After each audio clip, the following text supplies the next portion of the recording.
In the late 60s, the grocery industry decided to begin to think about putting scanners in grocery stores.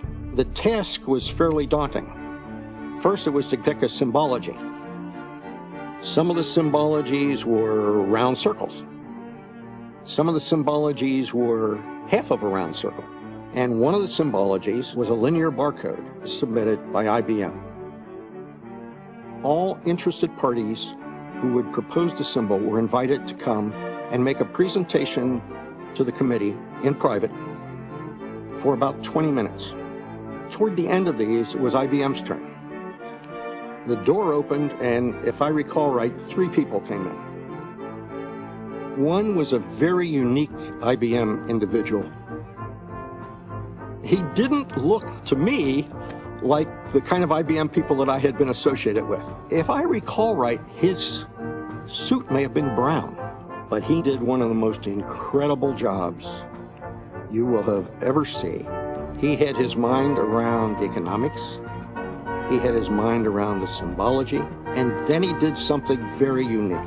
He said, now you probably have a question about how we're going to do this. And he reached in his pocket and he pulled out a disk. It was one of the early silicon wafers. And he said, this is the basis of our new computing power. What we're going to do is put a computer into every check stand. And as IBM walked out and the door closed, the chairman of the symbol selection subcommittee said, my God, they've got it. We announced the IBM supermarket system on October 11th, 1973. And we had this great trick. There were no source marked products. There was nothing where the grocery manufacturer had put a symbol on that we had. But we had a CAM bar with an adhese label we could put on this thing. And we would stand at the far end of the check stand from where the checker is, and we could throw that CAM bar, and when it would cross the little scanning window, the register would go chunk, and the audience would go, my God.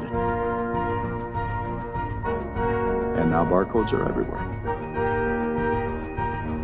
We had no idea how far this was going. We changed the way the world shopped.